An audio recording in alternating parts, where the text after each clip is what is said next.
La noche había caído en silencio absoluto, solo interrumpido por el rugido lejano de mi moto. Un presentimiento extraño me paralizó justo antes de poner en marcha el motor. La luna apenas iluminaba el camino y el aire era tan denso que casi lo podía tocar. Algo en mí me decía que esa noche no sería como las demás, pero ignoré esa voz y arranqué. Solo me quedaba un tramo más, pero algo oscuro me esperaba y no podía ni imaginar lo que estaba a punto de vivir.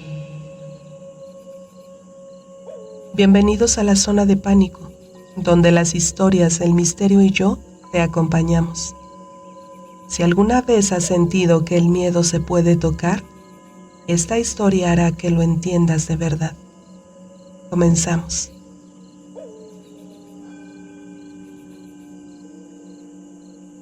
Eran las 11 de la noche o un poco más, no lo recuerdo con exactitud. Había salido de casa de unos amigos después de una larga charla y me dirigí al lugar donde vivía en aquel entonces, un pueblo tranquilo en apariencia, pero con historias que siempre habían despertado mi curiosidad y temor.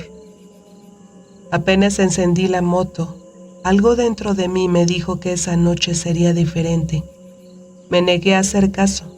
Estaba cansado y lo único que quería era llegar a mi casa, meterme a la cama y olvidar cualquier cosa que me inquietara. Pero todo cambió cuando llegué a un lugar conocido como el Calvario. El Calvario es un tramo solitario de carretera rodeado de árboles altos y secos que parecen querer atraparte con sus ramas al pasar. Siempre he pensado que hay algo raro en ese lugar, pero nunca me había detenido a averiguarlo. Sin embargo, esa noche algo me obligó a parar. Apagué la moto, me hice a un lado del camino y sin pensarlo mucho, cerré los ojos y dije en voz baja: Dios, no quiero ver nada, pero si algo tengo que ver, te pido que me ayudes a pasarlo y llegar bien a mi casa. Fue una oración breve, casi automática, pero salió desde lo más profundo de mi ser. Sentí un ligero alivio, como si al hablar con Dios pudiera protegerme de lo que fuera que me esperaba más adelante. Volví a encender la moto, puse primera velocidad y seguí mi camino. No habían pasado ni 2 minutos cuando lo vi. Al principio no supe qué pensar. A unos metros frente a mí, caminando lentamente por la carretera oscura, estaba un hombre alto, más alto de lo normal, casi desproporcionado. Debía medir unos 2 metros o quizá más. Llevaba un pantalón y camisa de manta, de esas que suelen usar en los pueblos para trabajar en el campo, y un sombrero ancho que le cubría parte del rostro.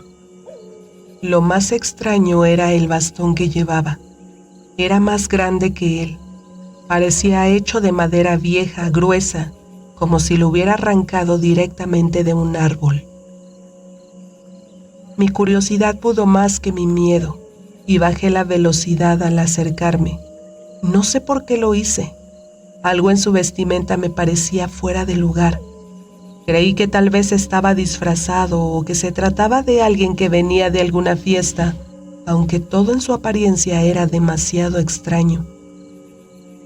Fue cuando lo tuve a un lado lo que vi claramente y el mundo pareció detenerse por completo.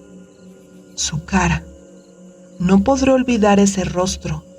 La barbilla era puntiaguda, grotesca, como si estuviera deformada a propósito. Sus ojos, Dios mío, sus ojos, eran 2 medias lunas invertidas completamente rojas, como si estuvieran llenas de líquido rojo. Y lo peor era esa sonrisa, una mueca macabra que parecía burlarse de mí. Su piel estaba quemada, agrietada, como si hubiera estado en un incendio y sobrevivido para aterrorizar a quienes se cruzaran en su camino. Sentí un escalofrío recorrerme desde la nuca hasta los pies. Mi respiración se cortó y por un segundo pensé que no sería capaz de moverme. Pero entonces algo, tal vez esa oración que había hecho minutos antes, me dio fuerza para reaccionar. Apreté el acelerador y me alejé tan rápido como pude. Mientras avanzaba, algo no dejaba de atormentarme, la sensación de que no estaba solo. Era como si una mirada pesada cargada de maldad estuviera clavada en mi espalda. Podía sentirla, incluso a pesar del rugido de la moto y del viento que golpeaba mi rostro.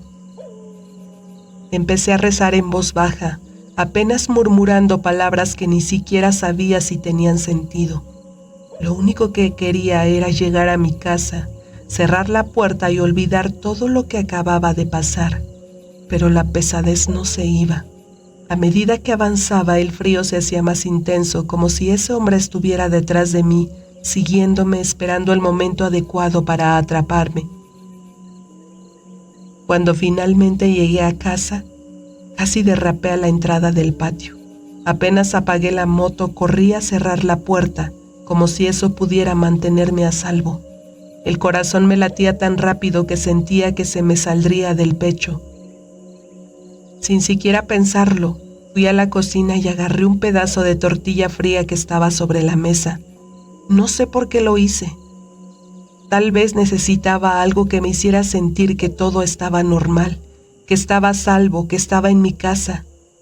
Me senté en una esquina con la luz tenue de la lámpara iluminando apenas mi habitación y seguí rezando. Poco a poco el frío empezó a desaparecer, pero el miedo seguía ahí, arraigado en mi interior. Cada vez que cerraba los ojos veía esos ojos rojos, esa sonrisa. He contado pocas veces esta extraña experiencia, con el riesgo a que me llamen loco. Algunos dicen que lo imaginé, otros que vi un nahual, un ser del que se habla en los pueblos, un espíritu que adopta forma humana para atormentar a los vivos. Otros creen que era el diablo mismo jugando con mi mente. No lo sé, y tal vez nunca lo sabré. Lo único que sé es que este tramo de carretera El Calvario nunca volverá a ser el mismo para mí. Han pasado años desde aquella noche, pero cada vez que cruzo esa carretera, el eco de esos ojos y esa sonrisa retumban en mi mente. Me pregunto si en algún momento dejamos de ser dueño de nuestros propios caminos. Quizá en el fondo, todo lo que nos pasa es solo una advertencia de que lo que tememos siempre está más cerca de lo que creemos. ¿Te atreverías a recorrer las carreteras en una noche como esta? Si alguna vez has sentido que algo te observa, suscríbete y comparte tu historia en los comentarios. A veces, lo más aterrador no es lo que ves, sino lo que sientes. Esta es la Zona de Pánico. Yo soy Mesli y fue un honor que me hayas acompañado hasta el final. Hasta la próxima historia.